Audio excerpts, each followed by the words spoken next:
Heading डालिए semiconductors. Semiconductors क्या होता है? सेमीकंडक्टर्स, इसके बारे में डेफिनेशन जो होता है सेमीकंडक्टर्स का, वो हम लोग क्लास 8th 9th से पढ़ते आ रहे हैं। कंडक्टर्स के बारे में पढ़ते हैं कि conductors are substances which allow electricity to pass through them. Insulators के बारे में पढ़ते हैं insulators are substances which do not allow electricity to pass through them. और सेमीकंडक्टर्स के बारे में पढ़ते हैं कि they allow electricity to pass them partially. ये बेसिक जो आपको स्कूल में डेफिनेशन पढ़ाया जाता है वो है। ये सेमीकंडक्टर क्या है? ये कंडक्टर से इलेक्ट्रिसिटी को पास करने देता है, मगर कंडक्टर जितना पास करने नहीं देता है, और इंसुलेटर से ज्यादा पास करने देता है। ठीक है, जब हम रीजन पढ़ते हैं कि ऐसा क्यों होता है कि कंडक्टर में, जैसे हमने करंट इलेक्ट्रिसिटी में पढ़ा था कि कंडक्टर्स इलेक्ट्रिसिटी को कंडक्ट करते हैं, तो उसका रीजन हमें बताया जाता है कंडक्टर्स इलेक्ट्रिसिटी को क्यों कंडक्ट करते हैं, क्योंकि उनमें फ्री इलेक्ट्रॉन्स होता है। यही तो पढ़ते हैं हम लोग कि conductors conduct electricity because of their free electrons. उनमें फ्री इलेक्ट्रॉन्स होते हैं और उन फ्री इलेक्ट्रॉन्स के मूव करने की वजह से इलेक्ट्रिसिटी वो कंडक्ट करते हैं। बट सवाल ये है कि कंडक्टर्स में ही फ्री इलेक्ट्रॉन्स क्यों होते हैं, और ये फ्री इलेक्ट्रॉन्स होते क्या है? पहली बात ये है कि फ्री इलेक्ट्रॉन्स क्या होते हैं। दूसरी बात है कि कंडक्टर्स में ही क्यों होते हैं, इंसुलेटर्स में क्यों नहीं होते हैं, और सेमीकंडक्टर्स में कम क्यों होते हैं। ठीक है, और हम इनके हेल्प से, सेमीकंडक्टर्स के हेल्प से हम कैसे अपना काम निकाल सकते हैं। सेमीकंडक्टर्स का एप्लीकेशन क्या है, सेमीकंडक्टर्स की जो प्रॉपर्टी है कि they conduct electricity less than conductor but more than insulator, ये हमारे फायदे का कैसे है, इन सारी चीजों पर हम बात करने वाले हैं। तो सबसे पहले सेमीकंडक्टर का जो बेसिक इंट्रोडक्शन है वही स्कूल वाला, वहीं से स्टार्ट करते हैं और कुछ बेसिक इंट्रोडक्शन पॉइंट्स लिख लेते हैं कि सेमीकंडक्टर्स क्या होते हैं। तो लिखिएगा, पहले हेडिंग डालो सेमीकंडक्टर्स क्या होते हैं भाई? तो semiconductors are devices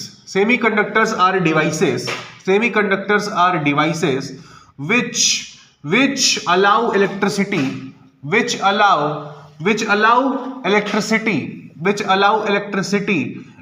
electricity to pass through them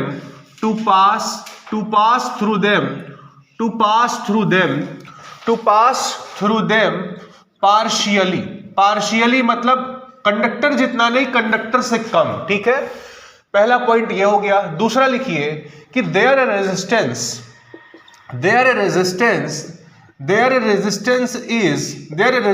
is more than conductors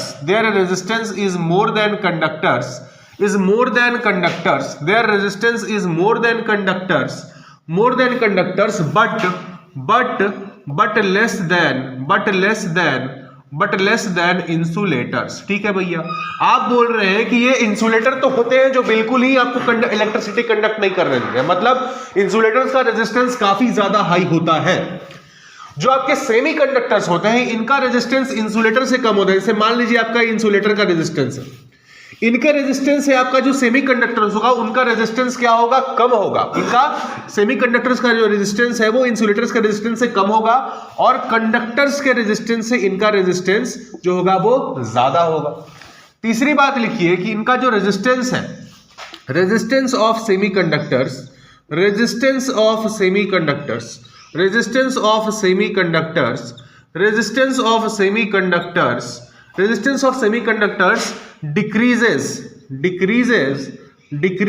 on increasing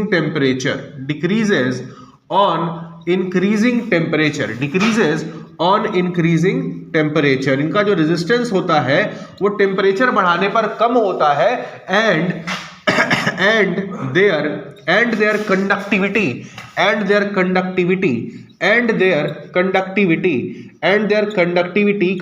इनकी टेम्परेचर बढ़ाने से बढ़ती है। चौथा पॉइंट लिखिए कि their resistances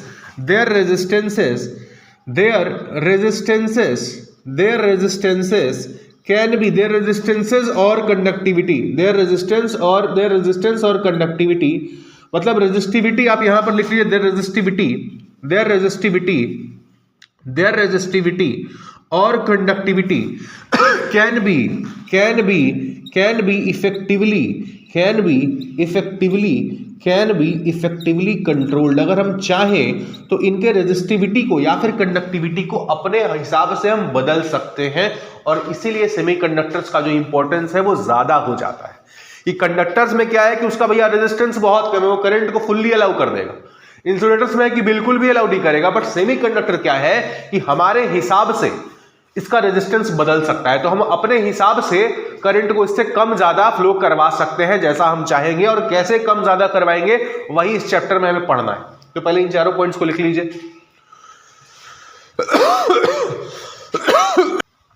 देखो अब क्या है, आपने देखा कि भाई कंडक्टर जो है वो आराम से इलेक्ट्रिसिटी को पास करने देते हैं, इंसुलेटर है कि बिल्कुल पास नहीं करने देते, और सेमीकंडक्टर की जो प्रॉपर्टी इन दोनों के बीच में लाई करती है। तो अगर आपको यह चीज समझना है कि कौन सा पार्टिकल, कौन सा मटेरियल इलेक्ट्रिसिटी को पास करने देगा और कौन सा नहीं पास करने देगा, तो आपको फ्री इलेक्ट्रॉन्स को समझना पड़ेगा। ये सारा खेल फ्री इलेक्ट्रॉन्स के चलते ही होता है। कंडक्टर्स में फ्री इलेक्ट्रॉन्स ज्यादा होते हैं, वो इलेक्ट्रिसिटी को पास करने देते हैं। तो हमें सबसे पहले समझना पड़ेगा कि भाई इलेक्ट्रॉन तो हम समझते कि इलेक्ट्रॉन क्या होता है, but what is free electron. हम फ्री इलेक्ट्रॉन किसको कहते हैं, और वो इलेक्ट्रॉन को हम फ्री कह क्यों रहे हैं, सिर्फ उसी इलेक्ट्रॉन को फ्री क्यों कह रहे हैं, बाकी सबको क्यों नहीं कह रहे हैं। तो इन सारी चीजों पर हम बात शुरू करने जा रहे हैं, तो ध्यान से समझिएगा। मान लीजिए आपके पास एक आइसोलेटेड एटम। आइसोलेटेड एटम कहने का मतलब कि उसके आजू बाजू और दूसरा कोई एटम नहीं है, वो सिर्फ अकेला एटम है जिसको हम स्टडी कर रहे हैं। तो मान लो कि आपका आइसोलेटेड एटम है, ये आइसोलेटेड एटम का न्यूक्लियस है, और इसके चारों तरफ क्या है, ऑर्बिट्स है, और इन ऑर्बिट्स में क्या होंगे, इलेक्ट्रॉन्स आपके रिवॉल्व कर रहे होंगे। ठीक है, मान लेते हैं ये इसका आउटर मोस्ट ऑर्बिट है। एक हाइपोथेटिकल एटम हम माने हैं जो कि आपका आइसोलेटेड है, यहां पर रखा हुआ है। ठीक है, आइसोलेटेड एटम है ये, और इसके न्यूक्लियस के चारों तरफ आपके इलेक्ट्रॉन्स रिवॉल्व कर रहे हैं। हम सिर्फ इसका आउटर मोस्ट ऑर्बिट को दिखा रहे हैं, और आउटर मोस्ट ऑर्बिट के इलेक्ट्रॉन को हम यहां पर दिखा रहे हैं। ठीक है, अब एक बात बताओ, ये जो इलेक्ट्रॉन है ये सिर्फ और सिर्फ इसी न्यूक्लियस के वजह से बाउंडेड है। ठीक है, इस पर और किसी का प्रभाव नहीं पड़ रहा है। ठीक है ना। बट अब मान लो कि इसी आइसोलेटेड एटम के बगल में केस 2, यहां पर हम केस 2 दिखा रहे हैं कि यहां पर हमने क्या किया कि इस आइसोलेटेड एटम, जो मेरा आइसोलेटेड एटम था, जो पहले अकेला था, अब हम क्या करने जा रहे हैं कि इस आइसोलेटेड एटम के बगल में एक और सिमिलर एटम हम लेकर के आने वाले हैं। एक और सिमिलर एटम हमने क्या किया, इस आइसोलेटेड एटम के बगल में हम लेकर के आ गए। इससे होगा क्या, देखो होगा ये कि यहां पर जो एटम्स है ना, यहां पर जो इलेक्ट्रॉन्स है ना, जिस ऑर्बिट में आपका रिवॉल्व कर रहे हैं, यहां पर क्या होता है, जब ये दो एटम्स आसपास आते हैं तो यहां पर ये जो ऑर्बिटल्स होते हैं, जिन ऑर्बिटल्स में इलेक्ट्रॉन रिवॉल्व करते हैं, वो ऑर्बिटल्स ओवरलैप कर जाते हैं। आ रहा है बात समझ में। यहां पर ये एकदम बिल्कुल आइसोलेटेड था, इस पर और कोई दूसरा फोर्स लगाने वाला नहीं था। बट जब आप दो एटम्स को नजदीक लेकर के आएंगे तो ये जो आउटर मोस्ट ऑर्बिटल्स हैं, ये क्या करेंगे, ये ओवरलैप कर जाएंगे। जैसे मान लीजिए कि ये आपका आउटर मोस्ट ऑर्बिटल इसका था, ठीक है, तो ये दोनों आउटर मोस्ट ऑर्बिटल क्या करेंगे, ओवरलैप कर जाएंगे। ओवरलैप करने की वजह से क्या होगा कि जो इलेक्ट्रॉन, मान लो इसमें इलेक्ट्रॉन यहां पर आपका था आउटर मोस्ट ऑर्बिटल में, जो इलेक्ट्रॉन पहले सिर्फ एक न्यूक्लियस के चारों तरफ घूम रहा था, वो इलेक्ट्रॉन अब दो न्यूक्लियसेस के चारों तरफ घूमेगा। क्यों? क्योंकि इस इलेक्ट्रॉन पर सिर्फ ये न्यूक्लियस फोर्स नहीं लगाएगा, इसके बगल में एक और भी एटम आ चुका है, और उस एटम का न्यूक्लियस इसके इतने नजदीक आ चुका है कि ये न्यूक्लियस भी इस इलेक्ट्रॉन को अपने फोर्स ऑफ अट्रैक्शन से घुमाएगा। समझ रहे हैं? तो ये जो सबसे आउटर मोस्ट ऑर्बिट का इलेक्ट्रॉन है, ये इलेक्ट्रॉन एक एटम के चारों तरफ ना घूम करके दो एटम्स के चारों तरफ घूमेगा। ठीक है, इसी को हम क्या बोलते हैं, इसी को हम बोलते हैं फ्री इलेक्ट्रॉन। फ्री इलेक्ट्रॉन हम इसको क्यों बोल रहे हैं, फ्री इलेक्ट्रॉन हम इसको इसलिए बोल रहे हैं कि ये इलेक्ट्रॉन सिर्फ एक न्यूक्लियस के अंदर की वजह से बाउंडेड नहीं है। इसके बाकी जो अंदर वाले ऑर्बिटल्स होंगे, जो अंदर वाले ऑर्बिट्स में आपके इलेक्ट्रॉन होंगे, ये सिर्फ इस इलेक्ट्रॉन के चारों तरफ घूम रहे हैं। ये आजाद नहीं है, इस न्यूक्लियस से आजाद नहीं है। बट ये वाला जो इलेक्ट्रॉन है वो इस न्यूक्लियस से आजाद हो चुका है, पूरी तरह से आजाद नहीं हुआ है। इस न्यूक्लियस से इतना आजाद हुआ है कि अब ये बाकी न्यूक्लियस के चारों तरफ भी ये क्या कर सकता है, रिवॉल्व कर सकता है। इसलिए हम इसको क्या बोलते हैं, फ्री इलेक्ट्रॉन बोलते हैं। आई बात समझ में? इस डायग्राम को ड्रॉ कीजिए। आप इस चीज को ऐसे भी समझ सकते हैं कि मान लो सपोज करो, एक हाइपोथेटिकल रियल लाइफ एग्जांपल से आपको समझा रहे हैं कि मान लीजिए यहां पर कोई लड़की है, इसको न्यूक्लियस मान लेते हैं। ठीक है, अब ये लड़की है, ये बिल्कुल ये लड़का है, ठीक है, दोनों एकदम आइसोलेटेड थे, इसके आसपास आजू और कोई नहीं था। तो जो लड़का था इस लड़की के ही चारों तरफ घूम रहा था, यही है भाई, इसी के चारों तरफ घूमेगा।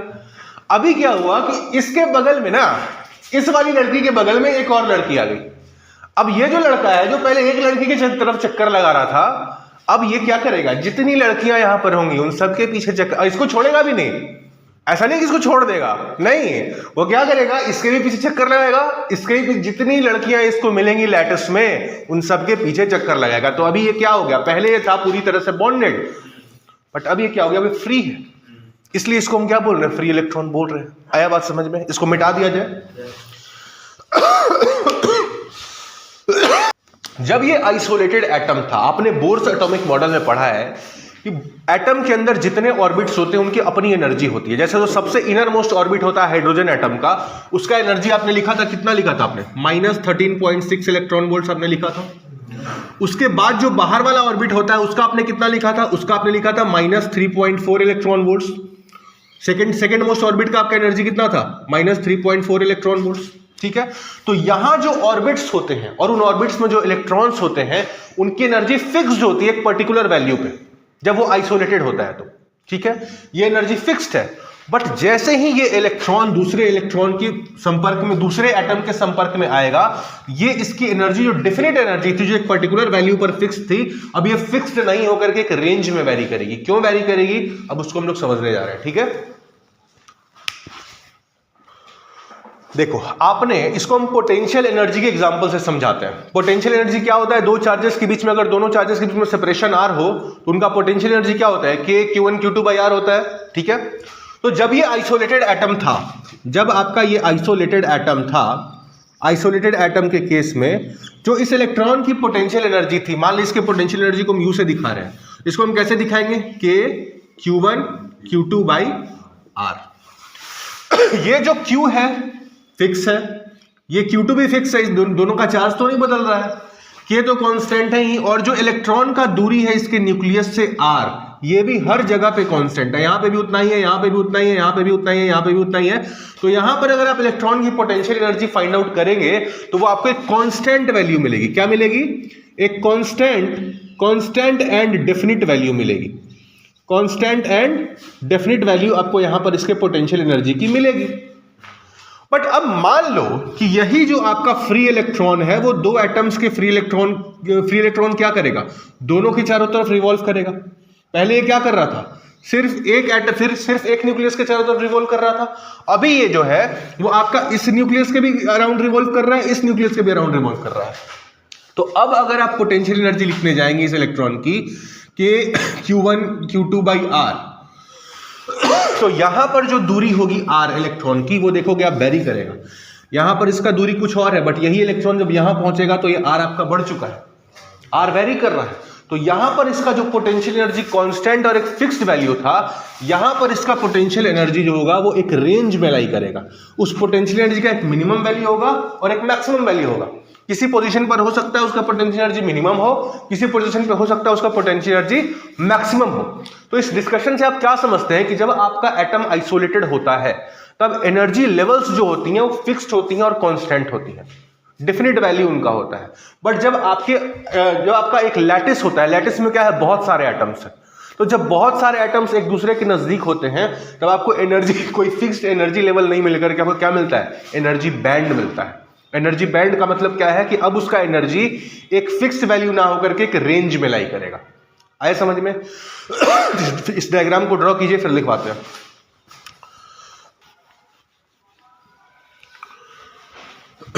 अब इन्हीं बातों को अपनी शब्दों में लिख लीजिए कि in an isolated atom, in an isolated atom the electron in the outermost orbit, the electron in the outermost orbit is bounded by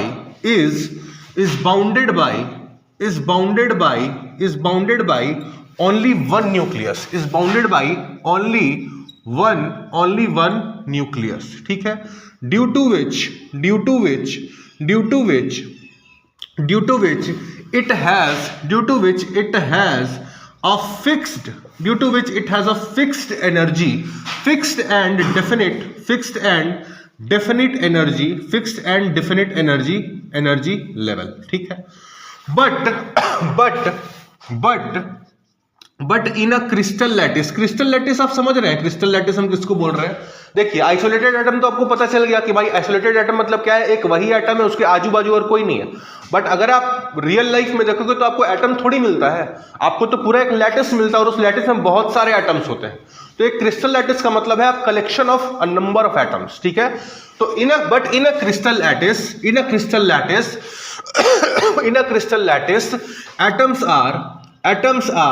atoms are neighboring atoms are, ऐसा लिखो, but in a crystal lattice neighboring atoms are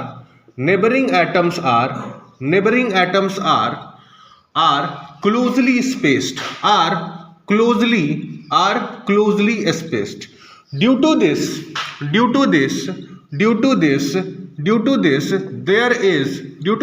there is overlapping of outer orbitals, due to which there is overlapping of outer orbitals and the outermost electron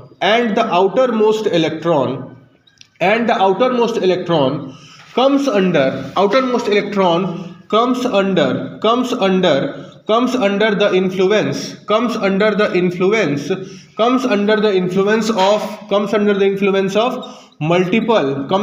influence of multiple nuclei. Such an electron which is free to revolve, which is free to move and revolve around multiple nuclei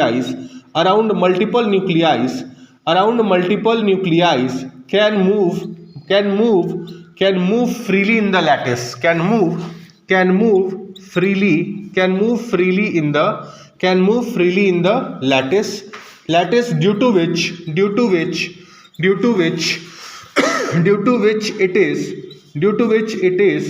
is called free electron, ठीक है। Due to overlapping of orbitals,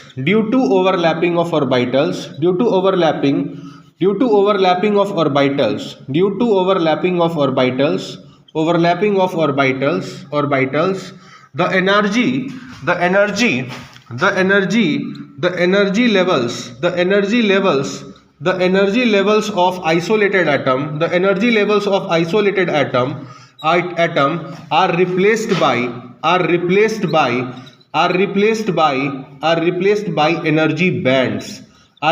by energy bands, which means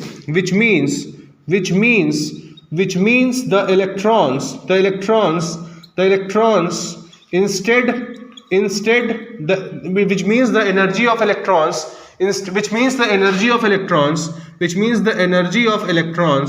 energy of electrons instead of having a fixed value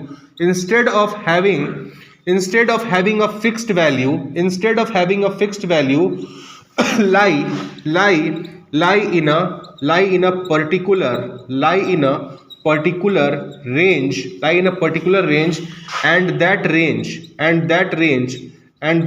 is called energy band। कहने का मतलब ये है कि जब एक आइसोलेटेड एटम में जो इलेक्ट्रॉन होता है आउटर मोस्ट ऑर्बिट का, वो सिर्फ एक न्यूक्लियाई के संपर्क में होता है और उसकी एनर्जी लेवल जो होती है वो फिक्स्ड होती है, एक पर्टिकुलर वैल्यू। बट वही एक क्रिस्टल लैटिस में बहुत सारे एटम्स होते हैं, तो आजू बाजू के जितने भी एटम्स होते हैं उनका क्या होता है, आउटर मोस्ट ऑर्बिटल ओवरलैप करता है ओवरलैप होने की वजह से वो इलेक्ट्रॉन मल्टीपल न्यूक्लियाइज के इन्फ्लुएंस में आ जाता है और अब वो पूरे हर न्यूक्लियस की तरफ अब वो रिवॉल्व करेगा, तो इसका मतलब वो पूरे लैटिस में मूव करने के लिए फ्री है, इसलिए हम उसको बोलते हैं फ्री इलेक्ट्रॉन। और क्योंकि वो मल्टीपल न्यूक्लियाइज के चारों तरफ घूम रहा है, आपके ऑर्बिटल्स ओवरलैप कर चुके हैं, तो अब उसकी एनर्जी जो होगी वो फिक्स्ड ना होकर के एक रेंज में लाई करेगी। अब उसकी एनर्जी का एक मिनिमम वैल्यू भी होगा और उसकी एनर्जी का एक मैक्सिमम वैल्यू भी होगा। तो इसी रेंज को हम क्या बोलते हैं? इसी रेंज को हम बोलते हैं एनर्जी बैंड। लिख लीजिए।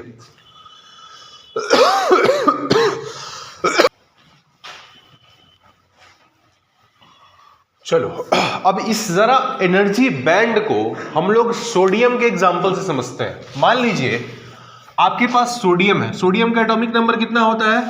Z is equal to 11। इसका जब आप डिस्ट्रीब्यूशन इलेक्ट्रॉनिक कॉन्फ़िगरेशन लिखेंगे तो ये क्या होगा? 1s2 2s2 2p6 और 3s1, यही होगा। जब ये सोडियम एटम आइसोलेटेड होगा तो आपको जो भी एनर्जी होगी, जैसे मान लीजिए आपका 1s है, तो 1s की एनर्जी जो होगी फिक्स्ड होगी। सिमिलरली आपका 2s, इसका भी एनर्जी फिक्स्ड होगा, इसको बोल देते हैं 2s। आपका 2p, इसका भी एनर्जी क्या होगा? फिक्स होगा। 3s, इसका भी एनर्जी क्या होगा? आपका 3s फिक्स होगा, एक फिक्स डेफिनेट वैल्यू होगा। बट यही सोडियम अगर आपका एक लैटिस में मौजूद है, लैटिस में क्या होगा? इसके आजू बाजू और भी सोडियम एटम्स होंगे और भी सोडियम एटम्स होने की वजह से क्या होगा? यहाँ ऑर्बिटल्स का ओवरलैपिंग होगा और ओवरलैपिंग होने के चलते ये जो आपका एनर्जी लेवल होगा ये एनर्जी बैंड से रिप्लेस हो जाएगा। मतलब अब जो होगा आपका ये फिक्स्ड एनर्जी लेवल ना हो करके क्या होगा? आपको एक एनर्जी बैंड मिलेगा। आपको क्या मिलेगा? आपको एनर्जी बैंड मिलेगा। और जैसे जैसे आप आउटर मोस्ट ऑर्बिट्स की तरफ बढ़ते जाएंगे ये ओवरलैपिंग ज्यादा होगी और ओवरलैपिंग ज्यादा होगी तो आपका एनर्जी बैंड का जो साइज होगा वो भी क्या होगा? वो बढ़ते चला जाएगा। आ रहा है बात समझ में? यहां पर देखिए फिक्स्ड एनर्जी लेवल है, बट यहां पर जो आपको मिल रहा है वो आपको एक रेंज मिल रहा है एनर्जी का, समझ रहे हो? तो यहां पर आपको ये किसी को क्या बोलते हैं? एनर्जी बैंड बोलते हैं। आया समझ में? अब सोडियम में क्या है कि जो आपका 1s ऑर्बिटल है पूरी तरह से फिक्स्ड है, उसमें दोनों इलेक्ट्रॉन्स आपके मौजूद हैं। तो ये वाला ऑर्बिटल आपका पूरी तरह से क्या है? पूरी तरह से ऑक्यूपाइड है। 2s ऑर्बिटल भी पूरी तरह से फिक्स्ड है, इसमें आपके 2 इलेक्ट्रॉन्स हैं, इसमें भी आपके 2 इलेक्ट्रॉन्स हैं, ये भी आपका पूरी तरह से क्या है? और ऑक्यूपाइड है। 2p भी आपका पूरी तरह से फुल है, ये भी आपका पूरी तरह से ऑक्यूपाइड है। ठीक है जी, ये भी आपका फुल्ली ऑक्यूपाइड है। जो 3s है इसमें 2 इलेक्ट्रॉन्स रह सकते थे, बट है कितने इलेक्ट्रॉन? सिर्फ एक ही इलेक्ट्रॉन है। मतलब यहां पर ये जो है आपका ये पार्शियली ऑक्यूपाइड है। ये वाला जो ऑर्बिटल है आपका पार्शियली ऑक्यूपाइड है, इसमें आपका आधा स्पेस अभी खाली है। ठीक है ना? इस ऑर्बिटल को जो आपका एनर्जी बैंड है जो पूरी तरह से फिल्ड है, इस एनर्जी बैंड को हम क्या बोलते हैं? इसको हम लोग बोलते हैं वैलेंस बैंड। इसको क्या बोलते हैं? Valence band. और ये जो ऑर्बिटल है, ये जो आपका एनर्जी बैंड है जो आपका पार्शियली फील्ड है, इसको हम क्या बोलते हैं? इसको हम लोग बोलते हैं कंडक्शन। इसको हम लोग क्या बोलते हैं? Conduction band. लिख लीजिए, इसका डेफिनेशन लिखिए सबसे पहले, फिर आगे समझा रहे हैं। वैलेंस बैंड क्या होता है? वैलेंस बैंड क्या होता है कि the highest energy band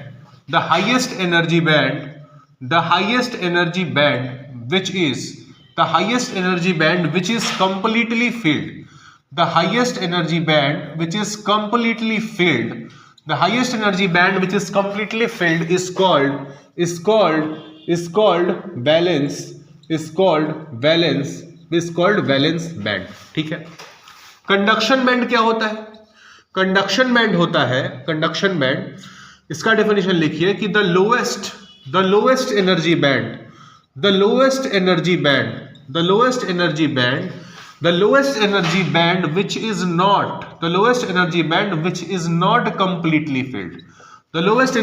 which is not completely filled, is called conduction band। कहने का मतलब ये है कि जितने आपके एनर्जी बैंड है, आप नीचे से चलना शुरू किए और जो आपका हाईएस्ट आपको एनर्जी बैंड मिला जो पूरी तरह से भरा हुआ था, उसको हमने क्या बोल दिया? वैलेंस बैंड बोल दिया। और आप ऊपर से अगर आएंगे, इससे ऊपर भी तो होगा, 3s के ऊपर 3p होगा, तो आप ऊपर से अगर आएंगे तो जो आपको लोवेस्ट एनर्जी बैंड मिला, जो पूरी तरह से फील्ड नहीं है, उसको आपने क्या बोल दिया? कंडक्शन बैंड बोल दिया। आया समझ में? लिखिए। क्या बोलते हैं, बाकी सारा इलेक्ट्रॉन का ऑर्बिट है वो सारा भी रिवॉल्व करेगा बाकी में, जैसे 2p 2s 1s वाला अंदर वाला नहीं रिवॉल्व करेगा, नहीं, सिर्फ आउटर, सिर्फ कंडक्शन बैंड।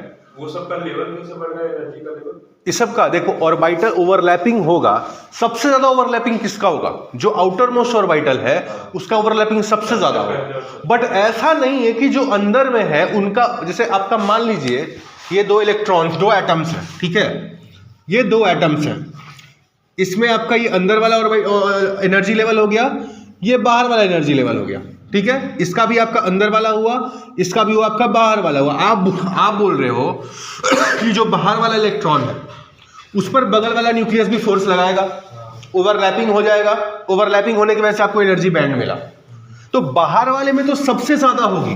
बट ऐसा नहीं है कि जो इलेक्ट्रॉन आपका अंदर है वो पूरी तरह से इससे इफेक्टेड नहीं होगा, ऐसा तो नहीं है भाई, कुछ तो प्रभाव पड़ेगा। हाँ, ज्यादा नहीं होगा, इतना तो नहीं होगा, बट कुछ तो पड़ेगा। इसलिए यहां पर भी आपको एनर्जी बैंड ही मिलेगा। एनर्जी बैंड का साइज देखिए आप, जैसे जैसे आप अंदर से बाहर जा रहे हैं एनर्जी बैंड का साइज बढ़ते जा रहा है, मतलब ओवरलैपिंग बढ़ते जा रहा है, बाहर वाले न्यूक्लियस का प्रभाव बढ़ते जा रहा है। सर तो ये क्या बोलते हैं, जैसे इलेक्ट्रॉन का ऑर्बिट का साइज भी बढ़ेगा, रेडियस भी बढ़ेगा। ऑब्वियसली अगर वो बड़े ऑर्बिट में रिवॉल्व कर रहा है, ऑर्बिट का साइज नहीं बढ़ रहा है, ऑर्बिट रेडियस बढ़ेगा, जो पोटेंशियल एनर्जी का नीचे वाला आर बढ़ेगा, इसमें आर वेरी करेगा। कहीं आप वो जो फिगर है, जैसे आप मान लीजिए आपका ये आपका रिवॉल्व कर रहा है इस प्रकार से, इस प्रकार से आपका रिवॉल्व कर रहा है, कहीं पर आर का वैल्यू कुछ है, कहीं आर यहाँ पर कुछ होगा, यहाँ पर कुछ होगा, उसमें तो डिफरेंस हो रहा है, इसमें भी होगा। इनर मोस्ट ऑर्बिट जो भी है, इनर का ऑर्बिट, हाँ, सब का वेरी करेगा तभी ना एनर्जी। ऑब्वियसली इसलिए तो इसका भी बैंड मिल रहा है। इसका बैंड क्यों मिल रहा है? क्योंकि इसका भी अगर आप पोटेंशियल एनर्जी कैलकुलेट करने जाएंगे तो इसका इन्फ्लुएंस तो इस पे भी पड़ेगा ना, मतलब कुछ उसका। हाँ। लैटिस में आपको फिक्स्ड एनर्जी लेवल ना मिल करके आपको एनर्जी बैंड्स मिलेंगे। अच्छा, ठीक है। अब देखिए, आपने बोला था कि सर जब एक लैटिस में दो एटम्स एक दूसरे के नजदीक आएंगे तो आउटर मोस्ट ऑर्बिटल्स का ओवरलैपिंग होगा और इलेक्ट्रॉन जो है वो अब सिर्फ अपने न्यूक्लियस के, पहले सिर्फ हम कंडक्शन इलेक्ट्रॉन का बात कर रहे हैं, सिर्फ फ्री इलेक्ट्रॉन का, जो फ्री इलेक्ट्रॉन है वो सिर्फ अपने न्यूक्लियस के चारों तरफ रिवॉल्व ना करके अब मल्टीपल न्यूक्लियस के चारों तरफ रिवॉल्व करेगा। इसी चीज को हम लोग एनर्जी बैंड से भी समझते हैं कि ये चीज कैसे हो रहा होगा।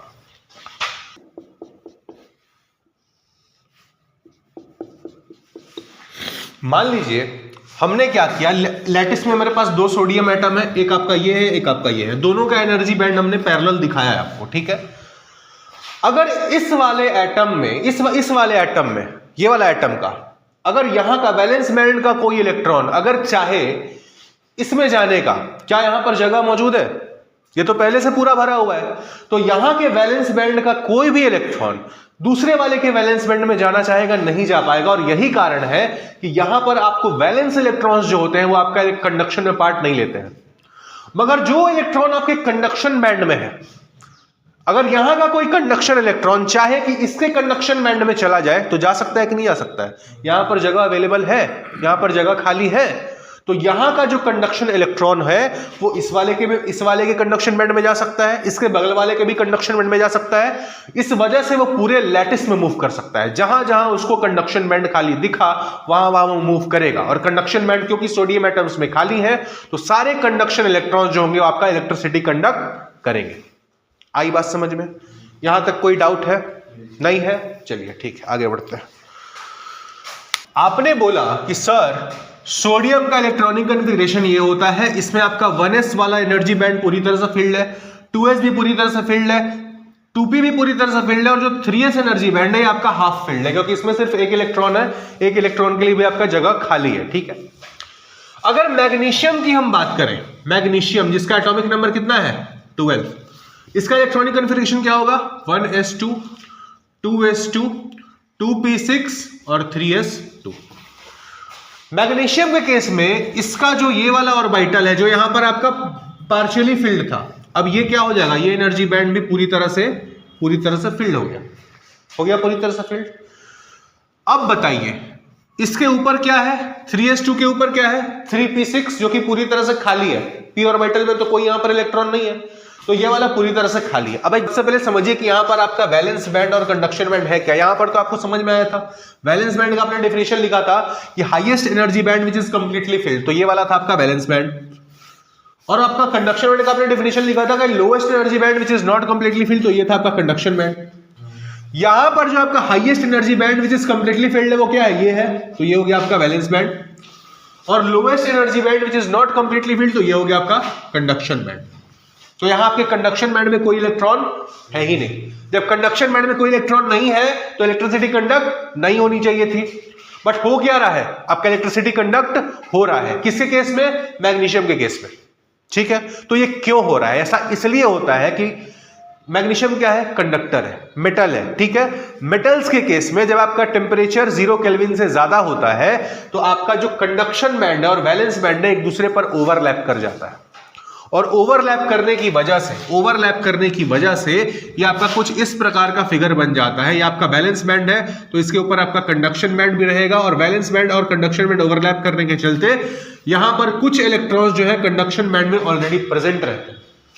आ रहा है समझ में, ये सबके केस में नहीं होगा, सिर्फ कंडक्टर्स के केस में होगा। इन केस ऑफ कंडक्टर्स जो आपका वैलेंस बैंड और कंडक्शन बैंड है वो आपका ओवरलैप कर जाता है, दोनों के बीच में कोई गैप, कोई डिफरेंस नहीं होता है, तो आपका कंडक्टर्स इलेक्ट्रिसिटी कंडक्ट करते हैं।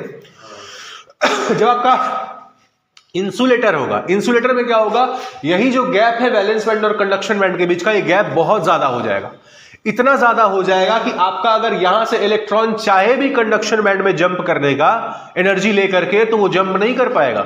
इसलिए वहां पर इंसुलेटर्स आपके एनर्जी कंडक्ट नहीं करते हैं।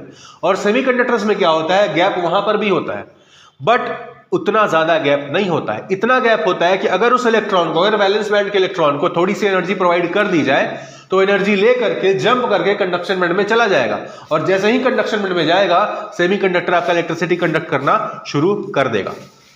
आया समझ में कि कैसे फ्री इलेक्ट्रॉन्स बनते हैं, और फ्री इलेक्ट्रॉन्स की वजह से क्यों आपका कंडक्टर इलेक्ट्रिसिटी कंडक्ट करता है, इंसुलेटर नहीं करता है, और सेमीकंडक्टर कर सकता है, नहीं कर सकता है। आया समझ में बात। इसी चीज को फिगर से अभी हम लोग समझेंगे। इसको आप लोग चाहो तो लिख सकते हो, मैग्नीशियम का इलेक्ट्रॉनिक कॉन्फ़िगरेशन लिख लो और इसका वैलेंस बैंड, इसका कंडक्शन बैंड लिख लो। ऑब्वियसली टेम्परेचर आप बढ़ाते हैं तो क्या होता है, काइनेटिक एनर्जी बढ़ती है। पढ़े आप फॉर्मूला पढ़े F/2 × kT, kinetic theory of gases में। टेम्परेचर बढ़ेगा, काइनेटिक एनर्जी बढ़ेगी, काइनेटिक एनर्जी बढ़ेगी तो क्या होगा, अगर आपका वैलेंस बैंड में जो इलेक्ट्रॉन, इसका काइनेटिक एनर्जी बढ़ गया तो ये जंप करके कंडक्शन बैंड में चला जाएगा, और कंडक्शन बैंड में अगर चला जाएगा तो इलेक्ट्रिसिटी कंडक्ट करना चालू कर देगा। ऐसा समझ में। सबसे पहले लिखिए कंडक्टर्स। कंडक्टर्स में क्या हो रहा होता है, पहला लिखिए कंडक्टर्स। कंडक्टर्स में क्या होता है, अभी आपने देखा कि अगर यहां पर आपके एनर्जी बैंड्स हैं, मान लीजिए आपके एनर्जी बैंड्स हैं, ठीक है, तो कंडक्टर जो होता है इसमें जो आपका एनर्जी बैंड्स का, जो एनर्जी बैंड्स आपके दो प्रकार के होते हैं, एक होता है आपका वैलेंस बैंड, एक होता है आपका कंडक्शन बैंड, ठीक है। तो कंडक्टर्स के केस में होता यह है कि आपका जो वैलेंस बैंड है ना, वैलेंस बैंड और कंडक्शन बैंड, इन दोनों का ओवरलैप हो जाता है। ये सब क्या है, ये सब फील्ड होंगे, ये सब आपका पूरी तरह से फील्ड होंगे, ये सब अंदर वाले तो पूरी तरह से फील्ड होंगे, ठीक है। जो आपका वैलेंस बैंड है वो भी पूरी तरह से फील्ड था और कंडक्शन बैंड खाली था, बट क्योंकि कंडक्टर्स के केस में वैलेंस बैंड और कंडक्शन बैंड ओवरलैप कर जाता है, इसलिए आपको कंडक्शन इलेक्ट्रॉन्स मिल जाते हैं, फ्री इलेक्ट्रॉन्स मिल जाते हैं, और आपका कंडक्टर इलेक्ट्रिसिटी कंडक्ट करता है। तो यहां पर लिखिए कि at temperature greater than 0 Kelvin, at temperature greater than 0 Kelvin, the conduction band and valence band of conductors, conduction band and valence band of conductors overlap due to which the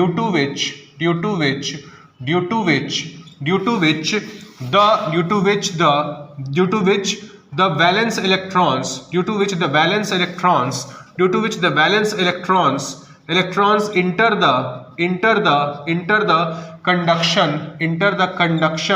enter the conduction band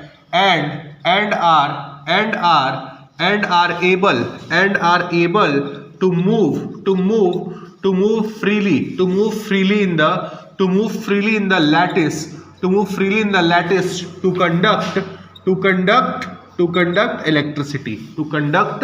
to conduct electricity. लिखिए इसको.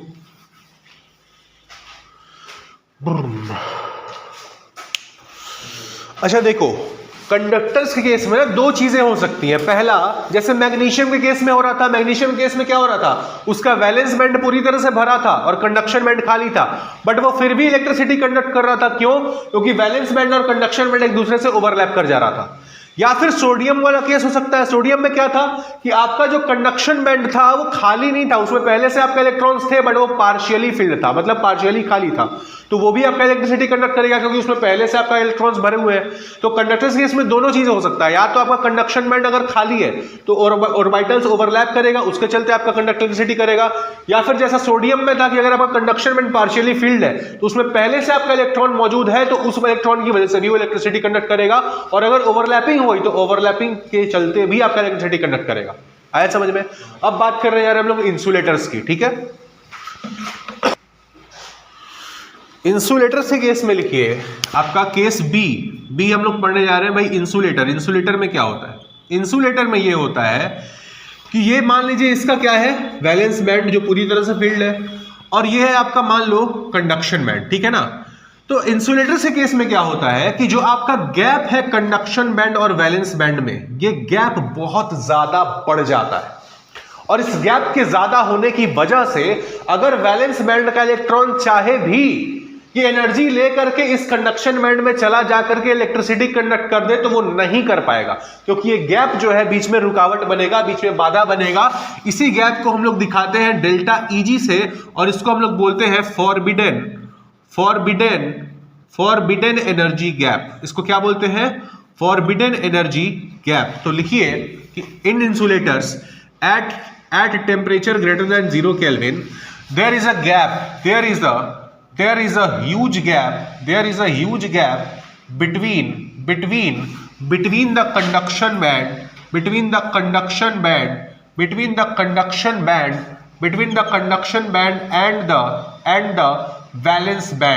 the valence band due to which the valence electrons of valence band are not able to overcome this gap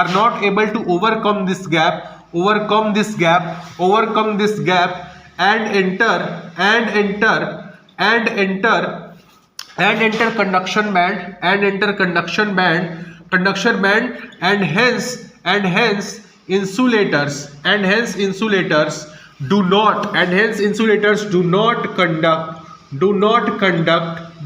conduct electricity. ठीक है, मतलब कि insulators के case में valence band और conduction band के बीच का एनर्जी गैप इतना ज्यादा हो जाता है कि अगर यहां का वैलेंस इलेक्ट्रॉन चाहे भी कि हम एनर्जी लेकर के आजू बाजू से टेम्परेचर की वजह से यहां जंप मार के चले जाएं, तो ये नहीं जा पाएगा, क्योंकि यहाँ पर बीच में फॉरबिडन एनर्जी गैप इसको रोक देता है. इस वजह से आपका इंसुलेटर जो है वो इलेक्ट्रिसिटी कंडक्ट नहीं करता है. फॉरबिडन एनर्जी गैप का डिफिनेशन लिख लीजिए कि difference between the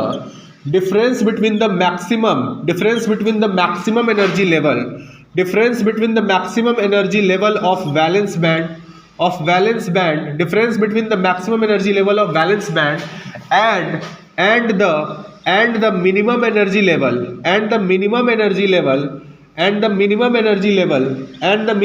level of conduction band is called what? Is called forbidden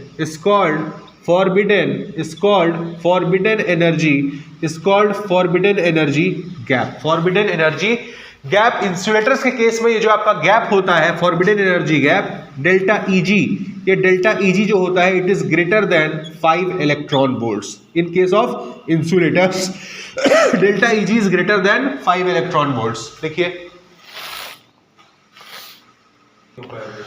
forbidden energy gap क्या होता है. देखो ये है आपका क्या, वैलेंस बैंड है, ये आपका कंडक्शन बैंड है. ये है वैलेंस बैंड का मैक्सिमम एनर्जी लेवल, यहां पर इसका मैक्सिमम एनर्जी है वैलेंस बैंड का।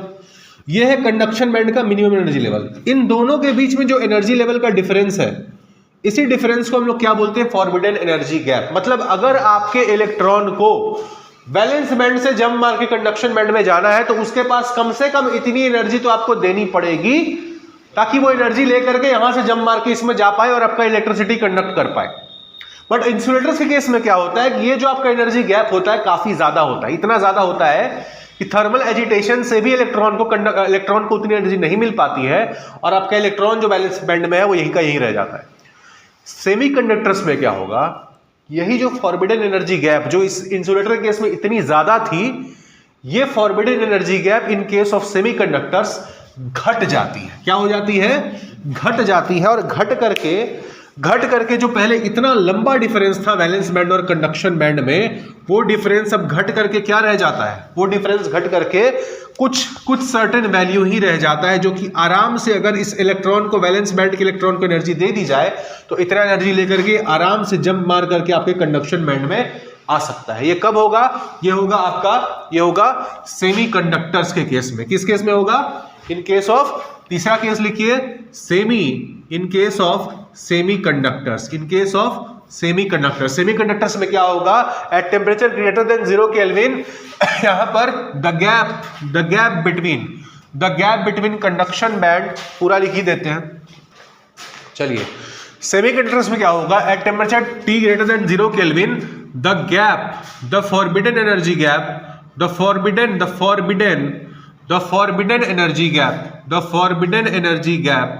forbidden energy gap delta Eg between valence band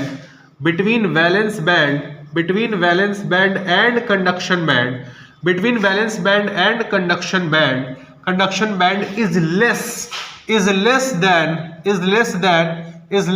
insulators due to which there is a possibility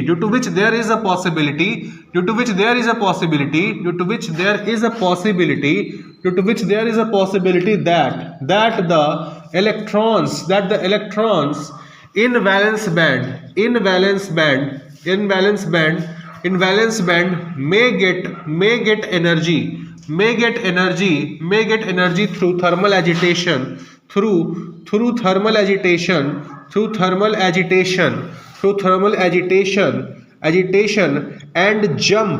and jump into conduction band to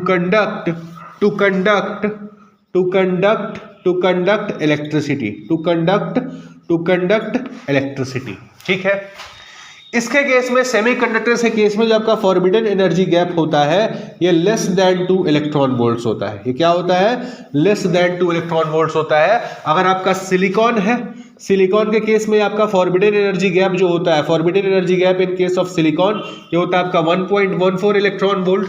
और in case of germanium के case में ये आपका forbidden energy gap जो है ये आपका होता है 0.7 इलेक्ट्रॉन वोल्ट। तो आप देख सकते हैं यहां पर फॉरबिडन एनर्जी गैप जो इंसुलेटर्स के केस में 5 इलेक्ट्रॉन वोल्ट से ज्यादा हो जा रही थी, सेमीकंडक्टर्स के केस में वो घट करके आपका 2 इलेक्ट्रॉन वोल्ट से कम हो चुकी है। तो अब इलेक्ट्रॉन को एनर्जी इतनी मिल जाए आजू बाजू से कि जिसको एब्जॉर्ब करके वो चाहे तो कंडक्शन बैंड में चला जाए तो वो चला जाएगा और आपका इलेक्ट्रिसिटी कंडक्ट करना कंडक्टर जो है वो सेमीकंडक्टर जो है वो शुरू कर देगा। लिखिए,